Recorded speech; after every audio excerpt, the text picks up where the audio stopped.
Shakalacking guys, I'm the Duck Quack here, and welcome back to episode 4 of our 0 to 1 million coins guide. Now, as you can see, and well, as you remember from the last episode, I was saying I'm hoping to end at around 30 to 35,000 coins, and that's because I didn't realise quite how many cards we got from the packs. And I'm not saying how many good players we got, because you guys saw it, and we didn't get many good players, but how many different cards we've got. So just running through the transfer list here, we've got Jonas, who sold for 2,000, Salah for 2,000, and Nani for 2,000. Firmino went for 3,000 coins. So that is our bulk of our big players, if you like. That's 9,000 coins we got from those guys. Then everything else was just little amounts that added up, as you can see. Anywhere from about 700 up to about 1,000. I mentioned how great these non-rare gold cards are as well. All of these guys are selling for more than the rare gold. Well, not all of them, but a good chunk of them anyway. And that's what's really helping to make up this total that we've got here. Now, as you can see, it goes on and on and on. And if you guys are following along to this, this is something that you could have done in one afternoon. So you could be at 51,000 coins from just one afternoon, which is pretty damn mad, if I'm honest with you. Now, if we quickly jump onto the club, we'll see that we still have a few gold players left. And these are just Argentinian players. And the reason I've kept these guys is the same logic that we kept the Premier League players last time. It's for another SBC. So I don't want to keep this series solely focused on SBCs, because you guys are going to get so bored of it. But what we are going to do is complete the last advanced SBC, because these are where the most value lies. We've built the team, we've got full chem, as you can see, we've got everything we need. We just need to buy these last 7 players. I'm also going to complete the other 3 challenges. We're going to submit those, open the packs, and then have a look at something a little bit different. Okay then guys, so the hybrid leagues we have done, and it's cost us like 24,000, but we're getting so much again from this, and that's what's so great about these ones. This one, it's just silver and bronze players. You're literally picking them up on open bid for about 150, 200 coins, and a couple of them were even from our club to make it that bit cheaper. This one here, as you can see, it's just a full Spanish team using a mixture of different leagues. The same with these other 2. They're all one nationality. So, for example, this one here should have been completed. Have we not actually completed it? Did I forget to buy a couple of players? Nope, we didn't. I think we just got different... Ooh, okay. This is where it could become difficult. Have they transferred or something? And we picked up players from a different... We have. Okay, cool. So we just need to replace these 2 with a different league. So we made a bit of a mistake there, but that's fine. We can easily rectify that. And then this one is just full Portuguese. So again, very simple for us there. I'm going to quickly rectify the huge mistake that I just made here, and then we'll jump straight back into it. Okay then guys, so luckily it wasn't a huge issue. I brought in a new centre-back that we did pay 1,200 coins for, but that's fine, and we brought on this new centre mid here. So it did cost us maybe about 500 coins more than it did before, but that's fine because we can sell the other Argentinian players that we had. We get ourselves another 5 packs. Now, we started this episode on 50,000 coins, so anything above that from these packs, and we are flying. We've had a look at all these, so we can get rid of that. We've still got some stuff selling as well, so there's more profit to come from those last packs as well. But now just straight into the next 5 packs here. And we're going to start off again with a very small jumbo gold pack. So these packs, again, we don't expect boards, but occasionally you just get boards in these really bad packs. It's not... For a second, every time you see that Portugal flag, you're going to think Ronaldo. It doesn't matter if he's in Team of the Year and that he's got a blue card or something. You still get that little tiny second where you think, oh my god, maybe we're just going to get huge here, but it never really is. We're going to open the 15k pack next. So if the 7.5k pack gave us 1 board, 15k pack's not going to give us any. It was worth a try, but these packs you don't really expect much from. So you're making up your money from... Sterling's pretty damn good though. Mainly from like consumables, the non-rare gold players. You're listing everything. You've just got to make sure that whenever you've got space on your transfer list, you're either doing bronze pack method or you are listing stuff from your club, playing games in between. Everything is so important. You just got to keep on top of your whole club at all times, basically. No boards again in the Mega Pack, just like last time. Mega Pack's always absolutely awful for us. Is that a Nautovic? It is a Nautovic. So an 82 rated player isn't awful, you know. A couple of decent silvers because they're used in League SBCs, the Championship, and I think it was Liga NOS. The consumables aren't fantastic again, but they'll give us some money back, and that's all that really matters here. We'll jump into the 45k pack now. Still haven't had one big player of any kind. We don't even get bored. I'm not even going to watch that one. We still haven't had a player over 84 rated. I don't even know if we've had an 84 rated player yet. I know we've had a few 83s, but I genuinely can't remember an 84 rated player from a single pack. And that just goes to show you how easy it is to build your coin total. You don't need any massive pools. That's an inform. Okay, we finally get one huge player. Uruguay? French. There isn't a great French inform in the team of the week, sadly. I mean, he's 82 rated, so it's better than it could have been. It could have been a lot worse than that. Anything else? And Koscielny and Falcao. Damn, that's a really, really good pack. These guys are like 4k a piece, maybe a little bit more. Inform discards for about 10k. Could have been Suarez, could have been Son, it could have been huge, but I'm not complaining at all. That's easily a 20,000 coin pack that we've just got here. Tons of consumables to sell, contracts, fitness, healing, position changes. So we're going to be well into profit when we get around to selling everything here. So that's the first thing I'm going to do, guys. I'm just going to jump onto our club, and I'm just going to start going through, listing everything up, and then showing you guys what has sold, how much it's sold for, and then we can kind of decide what we want to do next. Okay then, guys, so that's pretty much everything listed. Still a bunch of consumables, but as you can see, we are already back up to that 53,000 coin mark. So we're already ahead of where we started this video. We still have the big boys to sell. We've still got Koscielny selling. We've still got that inform that we packed selling. And we have still got a whole bunch of players, consumables, all kinds of stuff still listed up that hasn't sold yet either. So we should easily be making about another 20, 30k because of our luck from the inform, from just those packs alone.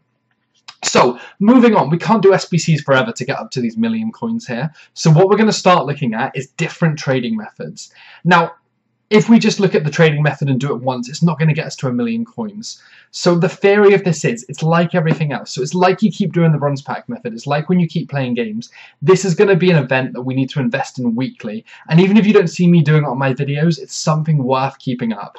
So an SBC that is released every week is called Marquee Matchups. Most of you will know exactly how this works, but for those of you who don't, it's games picked across the real-life fixtures of that week from EA. Now, it used to feature big derbies and big games, but EA have kind of spread across now, and they just seem to choose whoever they want. For example, Burnley against Man United. It's made up of 4 parts. Each game is from a different league. Each game gives you a different reward, and then you get a group reward for completing them. Now, loads of different people do predictions. I do my own predictions on futbin.com, and that is exactly the link that I'm going to use to make my own selections and my own investments, obviously, seeing as I wrote it. It wouldn't make sense otherwise. Anyway, so we're going to just jump straight onto the transfer list and have a little look at the next week's games. So one of the games that I like the look of is Marseille against AS Monaco. Now, one of the reasons I quite like this is we haven't seen the French League this week, and because of the SBCs around Marseille, gold player prices are already quite inflated. And that is absolutely fantastic when it comes to investments, because they're already got a need. So when it comes to, if it did fall and the team did get into the marquee matchups, they would rise a lot more than other players. And that's the kind of thing that we need to be thinking about when we're picking up our players for this. What would make them rise more than other teams? What is more likely than other teams? Why is this? How cheap can I get them? We just basically want to minimize any kind of risk by picking them up for as cheap as possible. And that involves mass bidding on the cards. That involves sniping the cards. That involves doing whatever you want to do to get them. Just make sure you get them for cheap. I am going to have to just quickly clear all of these guys that we just looked at on here. And we did look through all of this, didn't we? We did go through everything. I think Falcao was the biggest one on here. And he sold for 3,700 or something. Yeah, it was 3,700. Right, let's get rid of those. So I'm going to be going for the 2 games I think I'm going to choose are going to be Marseille against Monaco. Might pick up a few of the Melbourne victory against Sydney FC games just as an outside chance. If you're picking up the games that are full of bronze and silver players and they're included, we've seen many times these cards rise to 10,000 coins this year. So they're the big ones. They're the outside chances, the gambles, but if you do guess that and you do get it right, then you can make a big profit. When it comes around to selling these cards, there's 2 different types of investors. Those that buy and hold until the event.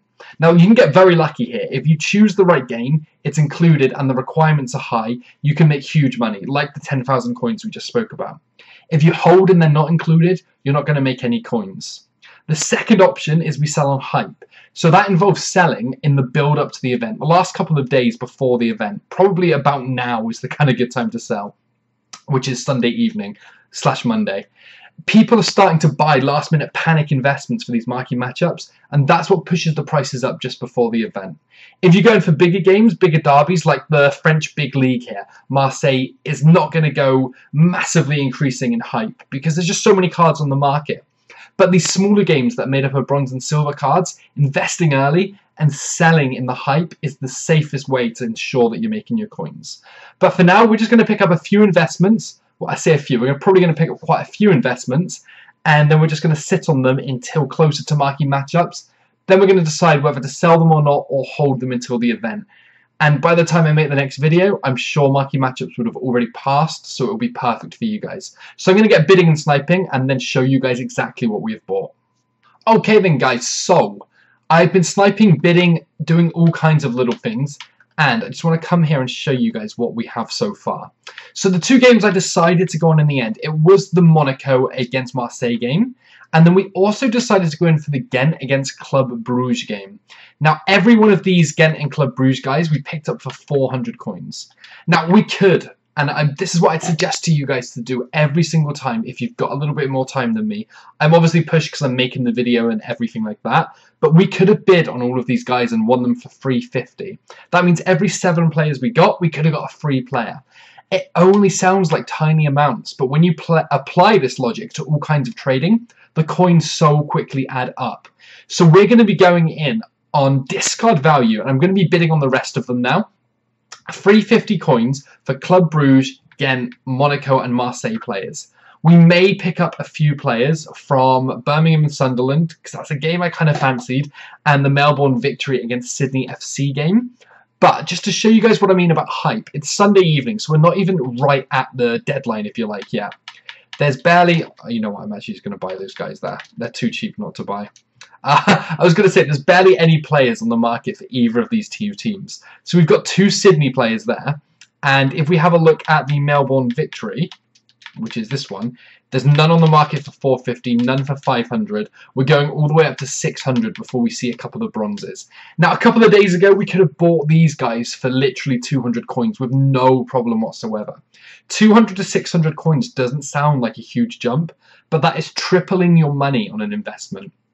If you bought 100 of these guys, it would have cost you 20,000 coins, and you'd be cashing out today, 2 days before marquee matchups came out, for 60,000 coins.